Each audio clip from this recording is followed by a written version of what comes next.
Hi, this is Asa, and welcome to my audio experience. To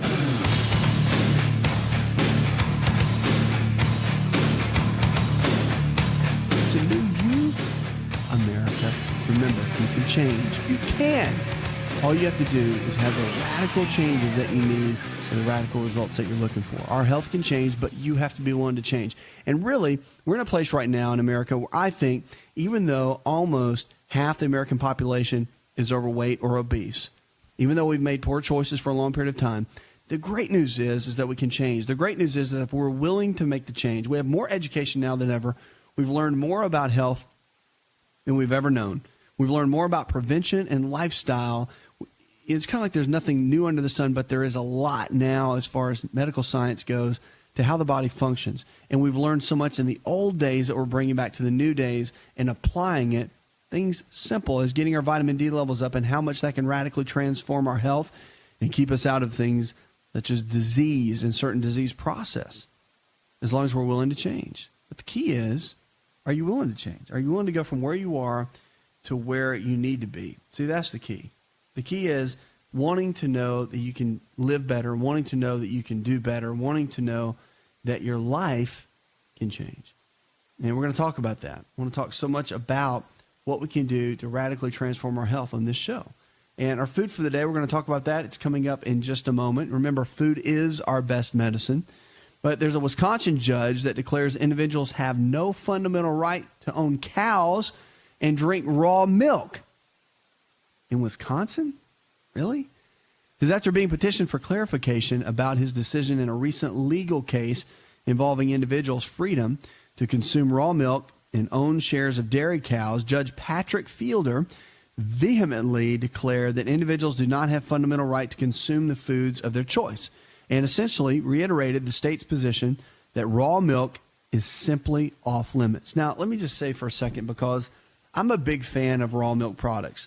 They're extremely important, I think, for our overall health, and one of the reasons the pasteurized dairy, even the organic pasteurized dairy, is not the best for us. The molecules change when you go through the pasteurization process. You get so much out of the raw cow and the raw milk. Raw goat's milk is just unbelievable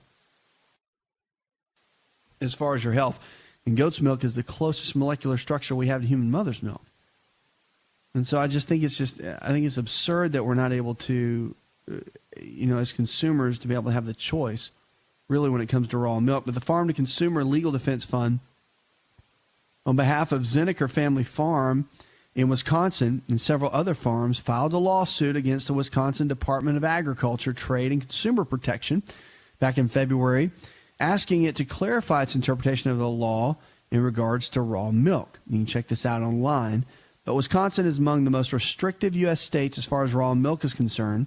Raw milk sales to consumers are prohibited, but private cow share agreements in which the individuals purchase shares of their own cows are exempted. However, due to the onslaught of raids in recent years against raw dairies, private raw milk buying clubs, and even raw milk cow share programs, the plaintiffs simply wanted to clarify Wisconsin's stance concerning these alternate forms of accessing raw milk. So you can do that. Just so you know, if you want raw milk, it is, technically against the law to sell it in the states, but you can go in, and a lot of farms, you can go in and, kind of buy into a cow, and then you can get your gallon or so a week of raw milk from the cow that you partially own. And so it's just amazing the life that they had, and to watch that type of living on a farm and just having the good produce and the fruits and vegetables and just the grass-fed beef. I grew up like that. And just the health that you get from that versus what we have today in the regular population is just unbelievable. So I hope more people will look into the raw milk and, really support the people locally around you, the farmers.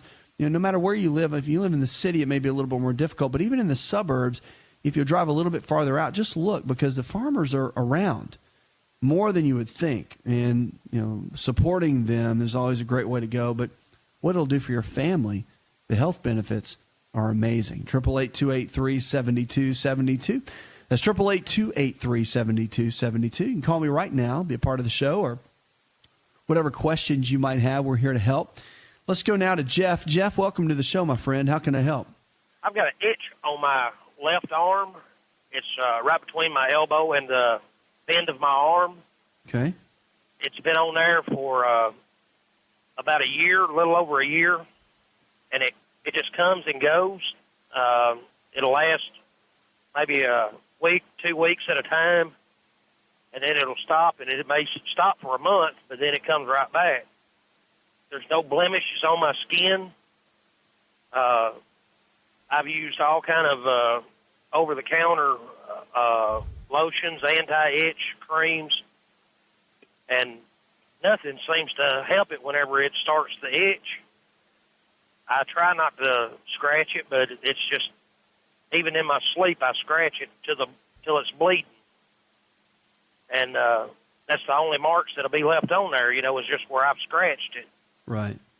I don't know what to do about it. It just drives me crazy when I'm awake, and evidently when I'm asleep also.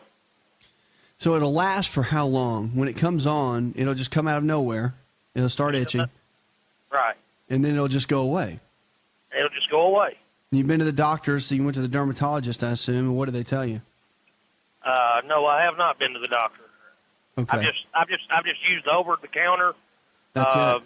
Pharmacists at the drugstores, they've told me to use different things, but I have not been to the How doctor. often will it happen? Is it weekly? Is it monthly? How often will it come and go?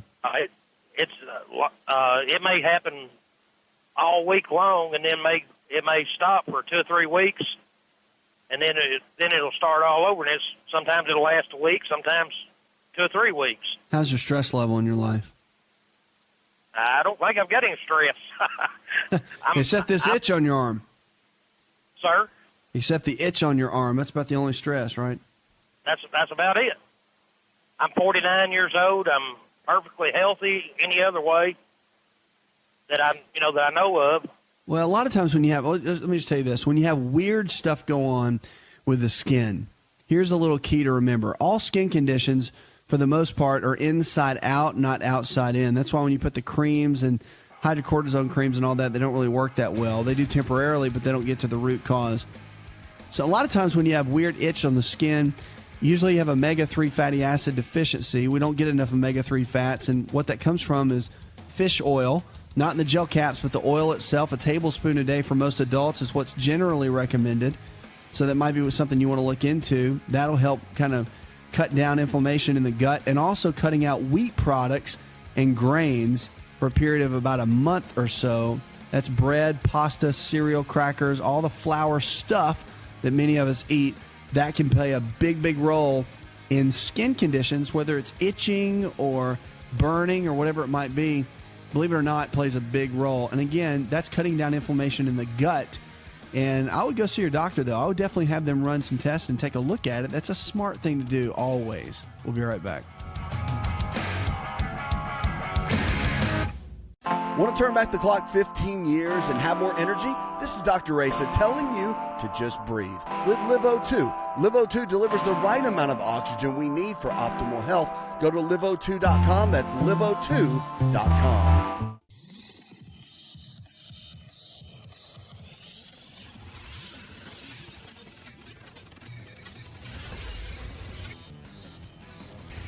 To find out more, connect with On Call Radio online at InShapeNetwork.com.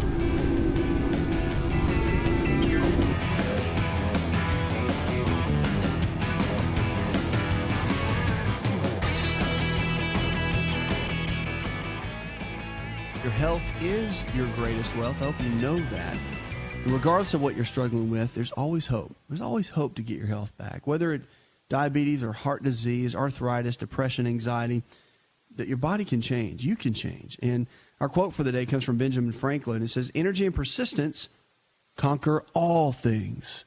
And that is true. Energy and persistence conquer all things. Bob in Miami, Florida, he writes, my mom is 51 years young, and she was just diagnosed with hypoglycemia. How is this different from diabetes? Well, hypoglycemia is low blood sugar, and it's kind of a precursor before someone could potentially be dealing with diabetes. It's just where the body doesn't handle the blood sugar very well, over-secretes insulin, it drops the blood sugar, causes you to be very tired and weak. for a period of time, and it's kind of a yo-yo effect that can happen. But a lot of times it's kind of a setup or a pre-setup for diabetes. So, I mean, what do you do? Managing the diet is a key. Any type of blood sugar-related issue, always go to the diet. Always. You always jump in and make changes. Radical changes equal radical results. Now, you can make small changes. You can make those baby step changes. But really getting in and making those changes every single day to your diet, that's a key, especially with hypoglycemia. And chromium picolinate, very good. A lot of research on that. Vanadium or vanadyl sulfate, both of those, very good research on those. And alpha lipoic acid, ALA. They all have very good effects on stabilizing blood sugar. But I'll tell you, from a dietary perspective, making sure that you get plenty of good, healthy fats in your diet on a regular basis, and those are the good ones, omega-3, 6s, and 9s, all of those are very beneficial. So it's about making the right choices. And once you start doing that, everything changes. Even when you're dealing with something as simple with your mom, Bob, like hypoglycemia. Healthy fats are one of the best keys for regulating blood sugar. Make sure you eat a protein with it as well. That's just basic physiology, and that's kind of diet 101, as we call it. 888-283-7272. Lines are open. Let's go to Tricia. Hi, Tricia. Hi. How can I help, darling? I was calling regarding my 5-year-old daughter. She has extremely red cheeks and will occasionally get white bumps on them. And then on her arms, she has white bumps from her shoulders down to her wrist. She's had it for about a year and a half, and I don't know what it is or what to do for it. Now, what have the pediatrician said? You've been there? Yeah, the pediatrician just said it was just dry skin and to put this heavy cream on it, which did absolutely nothing for it. And so the little white bumps, do they spread or do they stay in one spot? On her arm, it seems like they go they're kind of just all over.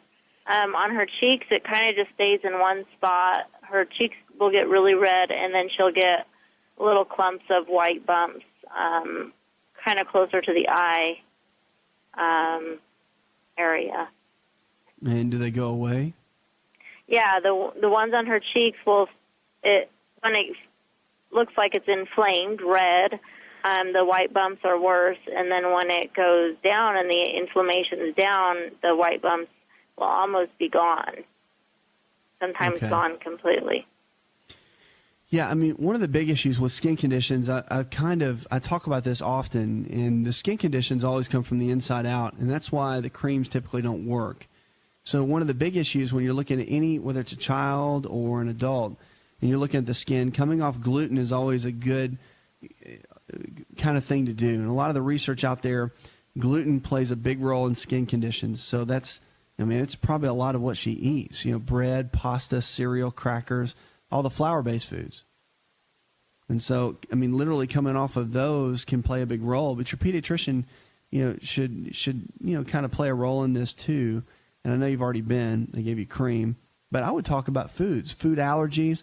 Maybe get tested for that. There's some blood testing that could be done for food allergies, which could be a potential issue. And omega-3 fatty acid deficiencies, which a lot of kids have. And probiotics. Probiotics put the good bacteria back in her digestive tract. And that's something that most kids and even adults should be using on a daily basis for optimal health. So I think that's something you might want to look into if you haven't already. And the probiotics are very simple. A lot of pediatricians are big fans of them now and, recommend them often. So look into that as far as their skin condition. Because remember, when you get the gut healthy, you get the skin healthy. And the skin's the largest organ, but what goes on in the digestive tract will show itself on the skin. And that's one of the big issues here in the middle of it, okay? Keep me posted on how that goes. 888-283-7272. That's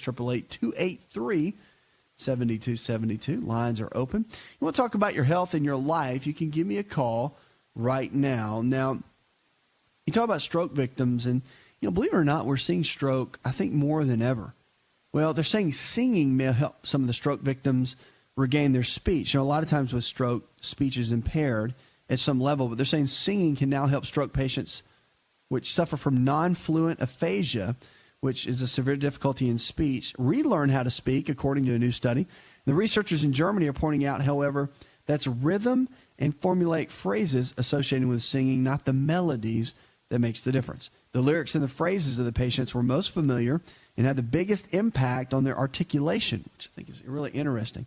And even when they were spoken and not sung, the investigators found and concluded that the findings could lead to the development of new therapies for speech disorders. Now, speaking difficulties are common among people who suffer strokes that damage speech areas in the brain's left hemisphere, but the right side of the brain, which supports the important functions of singing, often remains intact in these patients. Now, previous research suggests that singing would stimulate areas in the right hemisphere that would take on speech functions of the damaged areas. So interesting how something so simple as singing can regenerate and rehab the brain and rehab certain areas of the brain where speech is involved. So great research out there, and more is coming along the way. 888-283-7272. 80% of the health challenges we face today are diet and lifestyle related. That means that somehow, some way, we've lifestyled our way into getting sick. But the good news is, if we can lifestyle our way into getting sick, we can lifestyle our way out and get well, stay well, and live well. That's what the show's about. It's about empowering you to make better choices.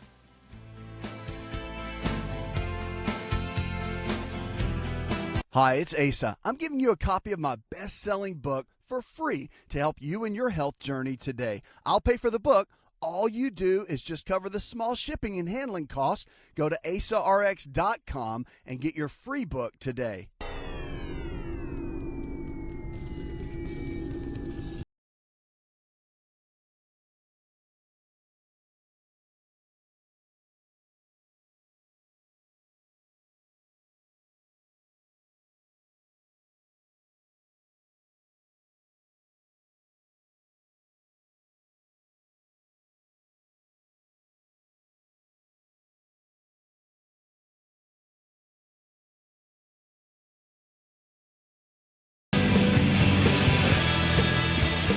You can also go online, shoot me an email. Glad to make it part of the show. And wherever you're listening to our show, we have our preferred wellness providers, a new program where I'm training doctors that believe and partnering with doctors that believe the way that I do. And we're kind of locking arms in these different areas. And, of course, so if you need to find someone in your area, you really got some tough health challenge, no one's been able to take care of it, you really haven't been to a doctor in a long time, and you want to go to someone, these are doctors that I trust that know and understand these principles that I talk about on the show, and they implement that in practice. They're called our preferred wellness providers, and you can find them locally. You can call the 800 number here on the show, and we have an entire staff dedicated to getting you the right doctor and the team that you need to take care of you in your area. So that's our preferred wellness providers. Call the same number, 888-283-7272, and it'll get you to the right folks that need to take care of you. So let's kick it off right now and go with Fred. Fred, welcome to the show, my friend. How can I help? Well, first, let me make a little comment after saying good evening. Really appreciate what you do. You use your platform well, speaking for people that are uninsured, disenfranchised, so to say, unemployable. Medical attention is a long way off. And if it weren't for what you do, a lot of times hope would be lost. So, thanks a lot, man. That means a lot. With that said, 56-year-old male, okay, 38-year hard drinker, high-stress occupation, okay, 40-year smoker, diagnosed in 2003, cirrhosis, Hep C.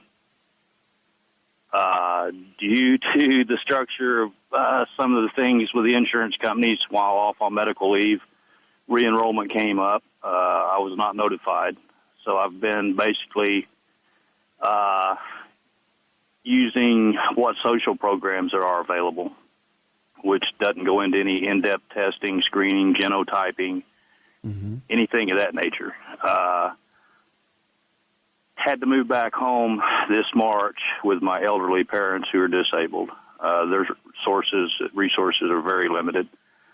I have signed up for a medical program that's sponsored through the county. However, I'm in a holding pattern until that is approved. Approximately 60 days ago, pain in the abdomen became real severe. Had to make a trip to the ER, which I didn't like to do, but didn't know where to go from there. CT scan was done. Enlarged and irregular placed lymph nodes in the pancreas area. Okay. In the last 60 days, the diets went from good greens, the good foods, in moderate portions, small meals every day, multiple meals, to baby food, store-brand nutrition drinks, and it seems to be getting worse. I've got approximately another 90 days to go before whether I know I'm going to be approved to get any in-depth screening, maybe set up a prognosis for a treatment plan. So what can I do myself now that I'm not doing? First thing, always, especially when you're dealing with the liver and Hep C, you've got to deal with your eating habits. That's first and foremost, okay? So, I mean, that is the key, really, because the regeneration factor and doing everything you can to make the best choices so your body can function at the best level it can, because already there's damage done to the liver, and so you want to do everything you can to put the good stuff in the body so it's not struggling as hard. Correct. All right. So have you made any major changes in your diet or no? Well, like I said, within the last year, I had gone from my normal diet, which I was able to eat, which probably wasn't real healthy for me, to mainly steamed fresh vegetables, done away with the breads, the wheats. I got you.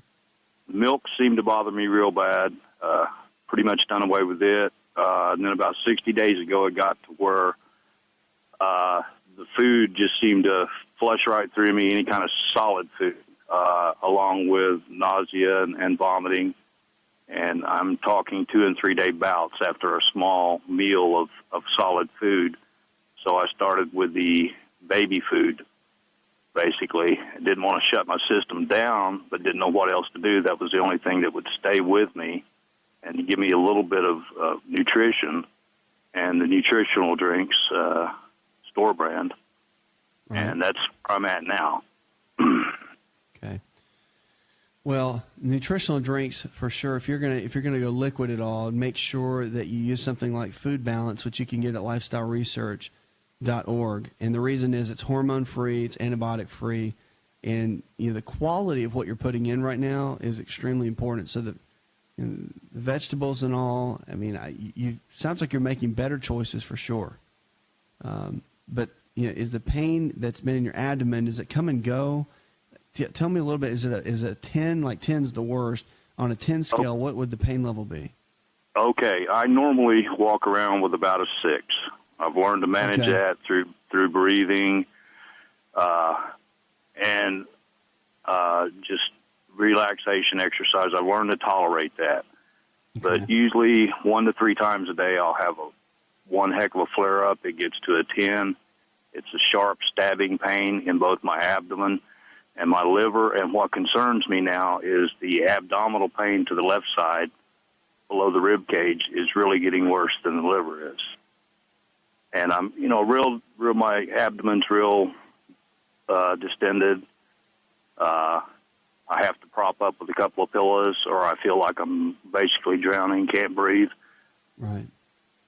So the doctors at this point, did they guide you nutritionally at all at any level? There was no offer of any kind of diet. Basically, I don't blame the doctors because they need to be paid too. So everybody's in a holding pattern. We're waiting on to see if this social program through the county will pay for anything. So, but meanwhile, here you are. I have checked with them, and as far as, I don't want to call it superficial, but as far as any type of testing, any kind of treatment plan, basically their funds are so limited right now. They will test you and say, yes, you do have this. But as far as genotyping, as far as a lymph node biopsy, any PET scan, anything like that, nobody can do it right now. They don't have their funds, and they're trying to spread them out over so many people that they can't go into this specialized treatment, which you probably know I need. Yeah. Because their funds are limited. So, and the milk thistle, yes, it was good for me. I stayed on the omega-3s. Good. I did the cod liver oil, but Right. you know, as my resources went away, which I thought I had a lot, like most people in this day and time, but then when you're without employment for so long a period, you realize then you didn't have a whole lot between you and the wolf. So as that went away, and we went down to a food stamp card every month, and back home with the parents, you know, you have to make choices on what you're going to spend that on. And, you know, of course, I try to help them, too, because they're limited on their resources. So, Right. So you know, the supplements, yeah, right. They're, you know, they're rather pricey if you want to get the good stuff. So, you know, you have to look at where your money goes. You know, is it deodorant this month, or is it milk thistle? So it's, you know, but then, you know, I can sit and listen to you and know that, you know, you're giving people good advice for the right reason, you know, within your litigation happy society, and still trying to do what you can do for people. That's why I was saying earlier, you know, when you fall through that crack, you often tend to be isolated. Yeah. And if it wasn't for somebody like you out there that I can flip on and listen and gain some knowledge, useful knowledge, then, yeah, you know, almost all the time hope's lost in. So Yeah, that means a lot. That's what we're here for. And oh, yeah. the one thing I don't want you to lose is hope. And the one thing you have to know, that with your liver, so much of it can regenerate. And I'm telling you, medical science has changed so much and become so good with viral issues like hepatitis C for the liver in helping the body. That's why I'm just going to believe with you this thing's going to go through, and you're going to get the help that you need, and they can get in and they can do the biopsy and they can check. But now, let me just run through some things. I'll just kind of run down a list, a little bit of things that can help, you know, from a couple perspectives. Now, there's a tea out there that's really good for cleansing in the liver. It's called Easy Act Tea. Easy Act Tea is not that expensive. It's fairly easy to get your hands on and very beneficial. Broccoli seed extract is also very good. It's something you might want to look into as well. Now, fasting is important too, but you need to do that with a physician's guidance, no doubt, especially at this point. So when this whole thing goes through with this plan, that's something I want to talk to your doctor about. Talk about partial day fast, using chicken broth, beef broth as more electrolytes and fluid replacement. That can really help the liver regenerate and stimulate a lot of the phase 1, phase 2 liver detoxification in that process. So a lot of things you can do. Look into some of the Easy Act Tea and some of those things as far as liver support. Glutathione is really good too. SOD is what it's called. Superoxide dismutase, extremely important, very regenerative to the liver, and just good for overall body function. So a couple things to think about. That'll send you off and running to Google and the health food store to go look around and do some research. But I'll just be standing with you, believing that this thing's going to go through, and I want you to keep me posted. Thank you for all the kind words. We'll be right back. Want to turn back the clock 15 years and have more energy? This is Dr. Asa telling you to just breathe with LiveO2. LiveO2 delivers the right amount of oxygen we need for optimal health. Go to liveO2.com. That's liveO2.com.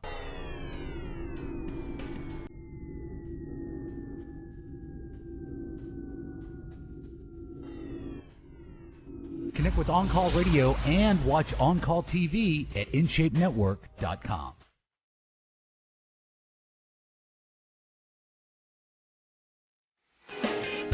Lines are open, 888-283-7272. That's 888-283-7272. Check us out online. You can send me an email. Be glad to make it part of the show. Whatever you need, that's what we're here for. Here to take you from where you are to where you need to be. Now, here's the deal. We're talking about keys to weight loss. This is our weight loss hour that we're now doing here on the show. And you can call in. We got 1 hour. We dedicate it to weight loss, ways to lose those unwanted pounds, because it's one of the biggest epidemics we have in this country right now is not being able to drop the weight. And everyone wants to know why. They're looking for the gimmick. They've got the ab roller. You're on the special diet. You're fasting. You're doing the high fat, low fat, high carb, low carb, no carb. and you're trying to figure out what in the world can I do to drop these pounds. Well, there's so many factors, but it really comes down to common sense. Let me tell you, no matter what, if you're on a weight loss plan or looking to lose weight, I don't care if it's 50 pounds or 15 pounds, it is critical that you get nutritional blood analysis done. Now, I'm not talking about regular blood work just for disease. That's very important. You want to do that with your doctor. Do it every 6 months with your primary care physician. That's important. I don't think you should even wait a year. I think you should do it every 6 months. And the reason is the blood changes about 4 times a year. It rolls over. Every 90 to 120 days, old cells die off, new cells form. It's vitally important to get your blood work done on a regular basis. But getting it done for like more of a nutritional analysis, checking out all the hormones, checking out everything that wouldn't normally be done, that is important to do as well. Do that twice a year. And it's very important. So nutritional blood analysis, extremely important to know exactly where your body is. And many times it's those last 15 pounds that everybody struggles so hard with. You ever notice that?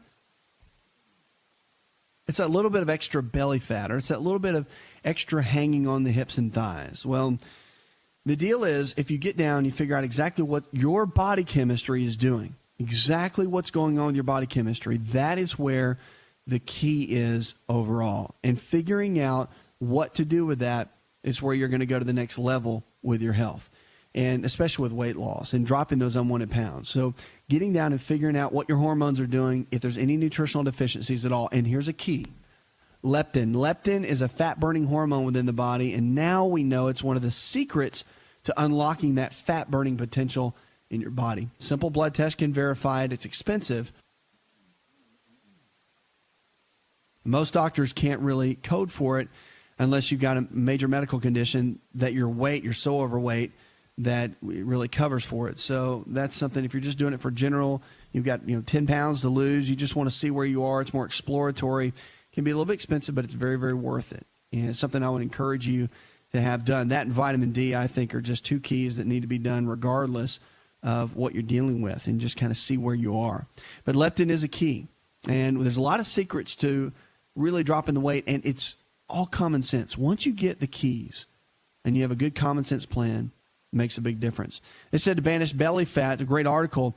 You want to drop the belly fat, vigorous aerobic exercise such as jogging or brisk walking beats weight or resistance training. That's what a new study shows.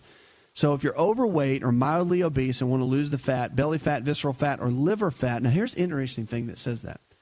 The visceral fat, the organ fat, can be almost more dangerous than just the regular belly fat. And they're saying that the aerobic training was better than resistance training. This was Chris Slentz, a PhD in exercise physiologist at Duke University. There was a new study done in the American Journal of Physiology, Endocrinology, and Metabolism. The belly fat fix study details, they say this: aerobic training group exercised by walking on a treadmill on an incline. They put equivalent of 12 miles of jogging at 80% of their maximum heart rate each week. And the resistance training group did 3 sets of 8 to 12 repetitions on weight training machines 3 times a week. The combination group did both workouts. Study lasted for 8 months. Slentz focused on visceral fat. It's located deep within the body around the stomach and fills spaces between internal organs. Think of that like the inside fat, and it's the one that's strongly linked to heart disease, diabetes, and other health problems. It's different from the subcutaneous fat, which is just underneath the skin, kind of more of that belly fat, and that's what expands the waistlines. But they found that the aerobic group did better. Now, here's the deal. It's great that they've done this study. And I wanted to read this to you because still the surge training that we have, which is more of hormonal training, is stronger of a physiological response for burning body fat even than this. So you can go bust your can and walk on the treadmill for 45 minutes. That's fine. You can go out and jog for an hour. But you can actually get more of a result in 20 to 30 minutes of busting your can, even 12 to 15 minutes they've done in some studies. Now, there's some workouts that say in 5 minutes, you can do really, really well. Well, you can get a response, and you can get a decent response to the body. But you need a little bit more than that from the research that I've done. But it doesn't take much. And it's about the intensity. It's about having those surges of higher intensity and then resting for just a moment and then surging again and just really hitting it hard. A lot of research on that. And you increase growth hormone, you increase testosterone. So just think about it. It's about training smart. It's about working out smart. You don't have to spend a lot of time. In our busy schedules, busy life, many people don't have an hour. You don't ever want to spend an hour because it'll increase a lot of the negative hormones like cortisol within the body. You want to keep it between, if you like to work out longer, don't ever go over 45 minutes. I don't care. As long as you're excited about it, that's great with me. But don't ever go over 45 minutes because you will lower testosterone, you will lower growth hormone, and you'll increase cortisol. You're going to store more body fat. And if you don't believe me, just try it. Cut back your exercise, but keep your intensity high and watch what happens to your body composition and watch how it changes. I think you'll be amazed at that. This is our special hour edition of Dropping Those Unwanted Pounds, our weight loss hour that we're getting ready to focus on. So if you've got questions for next week, you can shoot it to it, email me, and just put weight loss in there somewhere. We'll make you a part of the show. Or if you want us to call you in the show or call in on the show next time, we'll keep you posted. You can look on the website. We'll post that as well. Also at Facebook, join me there, and we'll keep you posted with all that's going on with the show. Puts another hour in the charts. I'd like to thank our producer, Jay Patrick. I'm your health and lifestyle coach. Go tell one person something you learned on this show, and together we can change the health of our friends, our families, and our communities. You're listening to the best in healthy talk radio. Did you know you could listen to the AsaRx audio experience on Spotify and Pandora? For all the ways to watch and listen, check out our show page at asarx.com/experience. Hi, it's Asa. I'm giving you a copy of my best-selling book for free to help you in your health journey today. I'll pay for the book. All you do is just cover the small shipping and handling costs. Go to asarx.com and get your free book today. This episode is over, but check episode notes for links to products and services you've heard about on this episode. Thanks for listening and subscribing. Please share the AsaRx audio experience with others and stay in touch by giving us your comment or review.